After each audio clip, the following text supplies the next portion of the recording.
ஆடம்பரம் திருமணம் கூடாதுன்றீங்க.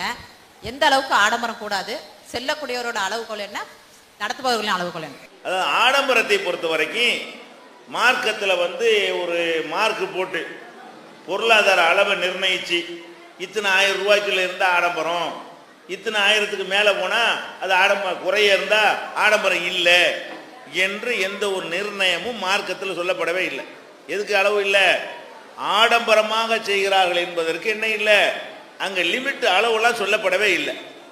ஏன் அப்படி சொல்லலை என்று சொன்னால், ஆடம்பரம் என்பது காலத்திற்கு காலம், ஊருக்கு ஊர், சமுதாயத்துக்கு சமுதாயம் மாறுபடக்கூடியதாக இருக்கும். ஒரு காலத்தில் ஆடம்பரமாக இருக்கக்கூடியது இன்னொரு காலத்தில் ஆடம்பரமாக ஆகாது. இப்போ நபிகள் நாயகம் ஸல்லல்லாஹு அலைஹி வஸல்லம் வாழ்ந்த காலத்தில் எல்லாமே தட்டுப்பந்தல் போட்டு நினைஞ்சாங்க, அதான் வீடாக வைத்திருந்தார்கள். அந்த மாதிரி இடத்துல பெரிய காங்கிரீட்டில் எல்லாத்தையும் போட்டு ஒரு திருமணத்தை ஒருத்தர் நடத்துகிறான்னு வைங்க, அது ஆடம்பரமாக இருக்கும். ஏன்? எல்லாருமே குடிசையில் இருக்கிறாங்க. எல்லாரும் குடிசையில் இருக்கக்கூடிய நேரத்தில் ஒருத்தர் அந்த மாதிரி காங்கிரீட் பில்டிங்கில் ஒரு நிகழ்ச்சி கொண்டே நடத்தினார், எல்லாரும் அப்படி இருக்கும் பொழுது அப்போ அந்த சமூகத்துக்கு தாங்காது, அந்த சமூகத்துக்கு அது ஓவர் எக்ஸ்ட்ரா சுமையாகிவிடும். ஆடம்பரம்னா தானே அர்த்தம், அனைத்து மக்களுக்கும் சுமை ஏற்படுத்தக்கூடிய வகையில் ஒருவன் தன்னுடைய திமிரை, தன்னுடைய பகட்டை, தன்னுடைய கௌரவத்தை, தன்னுடைய பண செருக்கை காட்டுறான் பாருங்க, அதான் ஆடம்பரம் என்பது. இப்போ ஊரில் எல்லாருமே கோடி கோடியாக வச்சுக்கிட்டு இருக்கிறான். இந்த மாதிரி ஒரு மண்டபத்தில் பிடிச்சி கல்யாணம் பண்ணுறான், 50 பேரும் கோடீஸ்வரனா இருக்கான். இதெல்லாம் ஒரு டீ குடிக்கிற காசு மாதிரி, அது ஆடம்பரத்தில் வராது. ஏன்? காசு அரபு நாட்டில் ஆடம்பரமாகுமா? அவன் ஊட இப்படி தான் இருக்கும். அரபு நாட்டில் கல்யாணம் பண்ணுறான்னா அவன் ஊட இந்த மண்டபத்தோட பெருசாக இருக்கும். அப்போ அதில் வச்சு கல்யாணம் பண்ணுவான், வீட்டில் வச்சு கல்யாணம் பண்ணுவான். ஆடம்பரமாக பண்ணுற திருவிழா பண்ண சொல்ல முடியுமா? அவனுக்கு காசுங்கிறது என்ன?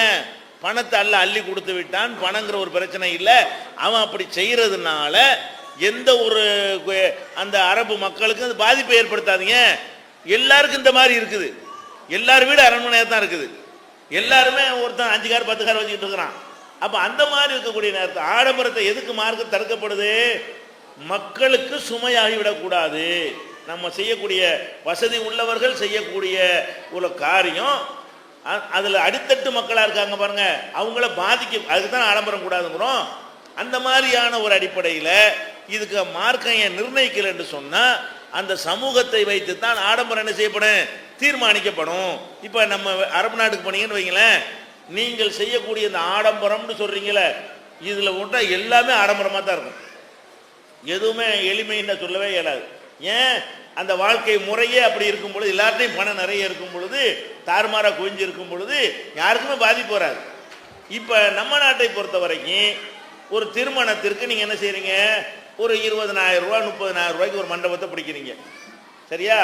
மண்டபங்கிறது ஒரு தேவைன்னு நம்ம நினச்சி பிடிச்சாலும் இந்த 20,000 30,000 ரூபா ஒரு மண்டபம் பிடிக்கிற அளவுக்கு சமூகத்தில் அனைவரும் இருக்கிறார்களா? இல்லை. நம்ம நாட்டில் என்ன இருக்கு, 25,000 ரூபா கொடுத்து கல்யாணம் முடிக்கிறோன்னா 2,000 ரூபாயில் கல்யாணத்தை பண்ணிடலாம்னு நினைக்கிறவங்க அதிகமாக இருக்கானே தவிர, வெறும் மண்டபத்துக்கு 20,000 ரூபாயா? அப்புறம் சேருக்கு என்ன, அது கரண்ட்டுக்கு என்ன, அது என்ன வீடியோ, அதுன்னு அப்படி கணக்கு பண்ணால் அது பல ஆயிரங்கள் வந்துவிடும். அப்போ இந்த சமூகத்தில் தாங்க முடியாத ஒரு ஒன்றை நம்ம செஞ்சோம் என்று சொன்னால் அந்த மக்கள் தீர்மானிப்பாங்க, இது ஆடம்பரம். ஆடம்பரத்தை மக்கள் தான் தீர்மானிப்பாங்க. அல்லாஹ் ரசூலும் தீர்மானிக்காமல் விட்டுட்டாங்கன்னு சொன்னால் என்ன அர்த்தம்? நீங்கள் தீர்மானிச்சுக்கிறீங்கன்னு அர்த்தம். அல்லாஹ் ரசூலும் மார்க் போட்டு கொடுத்தா அந்த மார்க்கை நம்ம எடுத்துக்கொள்ளணும். அவங்க மார்க் போடலைன்னு சொல்லும் பொழுது ஒரு எல்லை கோடு போட்டு இவ்வளோ ரூபா ஆடம்பரம், இவ்வளோ ரூபா ஆடம்பரம் இல்லைன்னு சொல்லலை என்று சொன்னால் நம்ம என்ன செய்யணும்? மக்கள் தான் தீர்மானிப்பாங்க. இன்னும் இவ்வளோ அநியாயம் பண்ணுறாங்க அப்படின்னு கேட்குற அளவுக்கு, நமக்கெல்லாம் இது முடியலையே என்று ஏங்குற அளவுக்கு. ஒரு கல்யாணம் நடத்துறீங்க, அதை பார்க்குறான் ஒருத்தன், வைத்தறிகிறான், இப்படி பண்ணுறாங்களே, நமக்கு அது வசதி இல்லையே, நம்ம இந்த மாதிரி செய்ய முடியலையே. இங்கே தான் ஆடம்பரம், அவன் தான் தீர்மானிப்பான். ஆடம்பரத்தை யார் தீர்மானிப்பா? அடித்தட்டில் கிடக்கக்கூடிய மக்கள் தான் அதை தீர்மானிப்பார்கள். இந்த மாதிரி தீர்மானிக்காத ஒரு நம்ம எல்லாம் செல்வ செழிப்பாக போய் மெட்ராஸில் ஒவ்வொருத்தனும் ஒரு 60,000 ரூபா 70,000 ரூபா சம்பளம் வாங்குறான். ஒவ்வொருத்தனும் எல்லாமே பயங்கரமாக செழிப்பில் இருக்கிறான், எல்லாருமே பங்களா தான், எல்லாருமே 2-3 காரை வச்சுக்கிட்டு இருக்கிறான். இதில் இந்த மாதிரி மண்டபத்தில் வச்சா இது சிக்கனம் பாங்க. இது என்ன செய்வான்? என்ன கூட 20,000 ரூபா மண்டபம் பிடிச்சிருக்காரு, ஒரு 2 லட்ச ரூபாய்க்கு பிடிக்க வேண்டியது தானே என்று கேட்குவான். இது சிக்கனம். சிக்கனம் என்னவாய் போயிரு? இந்த மாதிரியான ஒரு மண்டபத்தை பிடிப்பதை சிக்கனமானதாக ஒரு காலத்தில் மாறும். இப்போ நம்ம எதை வச்சு ஆடம்பரம்னா, எதுக்கு இந்த ஆடம்பரம் தடுக்கப்படுது? உங்கள் காசை நீங்கள் செலவழிக்கிறீங்க, இது ஏன் போய் தடுக்கணும்? மண்டபத்தில் உட்கார தடுக்கப்பட்டதா? சேரில் குஷனில் உட்கார்ந்து தடுக்கப்பட்டதா? அந்த தடைகளுங்க எதனால வேணாங்கிறோம்? சமூக பாதுகாப்புக்காக வேண்டி தான் வேணாங்கிறோம். சமுதாயத்தை இது பாதிக்குமா பாதிக்காதான்? சமுதாயத்தை பாதிக்கும் என்றால் அதில் ஒரு அங்கமாக இருக்கக்கூடியவன் அவன்கிட்ட இருக்கிற வசதிக்காக வேண்டி என்ன செய்யக்கூடாது? ஏழைகள் வைத்தறிஞ்சு போகிற அளவுக்கு, ஏழைகளும் கடன் வாங்கி வட்டிக்கு வாங்கி அதை செய்கிற அளவுக்கு சுமையை கொடுத்து விட்டு போயிடக்கூடாது. இப்போ நம்ம காலத்தை பொறுத்த வரைக்கும் இந்த மாதிரி ஒரு இப்போ நடத்துகிறோம்ல, வீடியோ எடுத்து கல்யாணம் பண்ணுறாங்க. இந்த அளவுக்கு பொருளாதாரம் வந்து தேவையா? அப்படி எல்லாருக்கும் முடியுமா? அந்த அளவில் இருக்கிறானா? இல்லை. ஒரு மண்டபத்தில் கல்யாணம் பண்ணுற அளவில் எல்லாருக்கும் அந்த சக்தி இருக்கிறதா? இல்லை. எல்லாருமே ஒரு கல்யாணத்துக்காக என்ன செய்ய முடியாது? மண்டபம் பிடிக்கிறான். ஏன் பிடிக்கிறான்? அப்படி எழுதப்படாத சட்டம் ஆக்கிட்ட காரணத்தினால கஷ்டப்பட்டு பிடிக்கிறான். கடன் வாங்கி பிடிக்கிறான், வட்டிக்கு வாங்கி பிடிக்கிறான், பிச்சை எடுத்து வந்து பிடிக்கிறான். அவன்கிட்ட இருக்கிற இருப்பிலிருந்து பிடிப்பதில்லை. அவன்கிட்ட கையிருப்பு சேமிச்சு வச்சிருப்பான, அதிலிருந்து இது மாதிரி செலவு செய்வது கிடையாது. அப்ப அந்த மாதிரியான ஒரு அடிப்படையில் இருக்குமே ஆனால் அதான் ஆடம்பரம். அப்ப ஆடம்பரத்தை நம்ம என்ன செய்யணும்? நம்ம இதை செய்யறோமே, இது எல்லாருக்கும் முடியுமா பாருங்க. எல்லாராலையும் முடியும், ஆடம்பரம் கிடையாது. எல்லாரால அனுமதி ஹலாலா இருக்கணும், ஹராமுன்னு அறவே கூடாது. அதுக்காக எல்லாருக்கும் முடியும் இசை கச்சேரி வைக்க முடியுமா? அது தடுக்கப்பட்டது. ஆனால் அனுமதிக்கப்பட்ட ஒரு விஷயம் ஒரு நேரத்தில் ஆடம்பரமாக ஆகிவிடும். எப்ப ஆகிவிடும்? சமூகத்தினுடைய பொருளாதார நிலைமையை பொறுத்து அது ஆடம்பரமாகிவிடும். நம்ம கூட்டாக வாழக்கூடிய ஒரு சமூகத்தில் இருக்கிறோம். இருக்கக்கூடிய நேரத்தில் நம்முடைய எந்த ஒரு செயலும் நம்மை விட கீழே உள்ள மக்களை பாதிக்கக்கூடாது. அவங்களுக்கு என்ன செய்யக்கூடாது? வருத்தத்தை ஏற்படுத்தக்கூடாது. ஒரு அவங்களோட வைத்தறிச்சல பத்துவா நாசமா போவான்றான். எல்லாம் நம்ம செய்யக்கூடிய காரியத்தை பார்த்து என்ன செய்வான்? அநியாயம் பண்றாங்களேன்றான். அந்த நிலையில் இருந்தால் அதான் ஆடம்பரம். இதை நீங்கள் என்ன செய்யலாம்?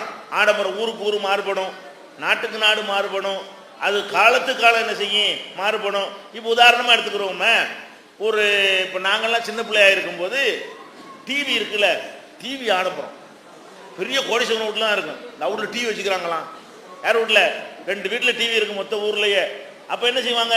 அந்த டிவி உள்ள வீட்டை வந்து பெரிய ஒரு பயங்கரமான ஒரு செல்வ செழிப்புக்கு எடுத்துக்காட்டா பேசுவாங்க. அவங்க வீட்டில் டிவிலாம் இருக்குது அப்படின்னு.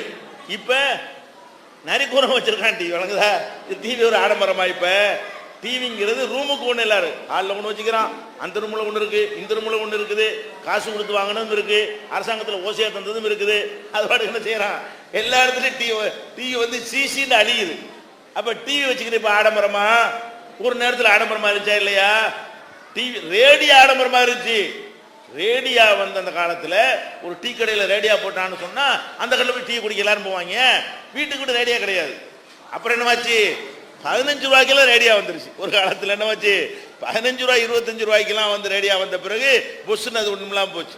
அது மாதிரி அந்த காலத்துடைய ஒரு விஷயத்தை பொறுத்து தான் ஆடம்பரம் தீர்மானிக்கப்படுமே தவிர அது ஒரு தொகையை நிர்ணயிச்சு என்ன செய்ய முடியாது.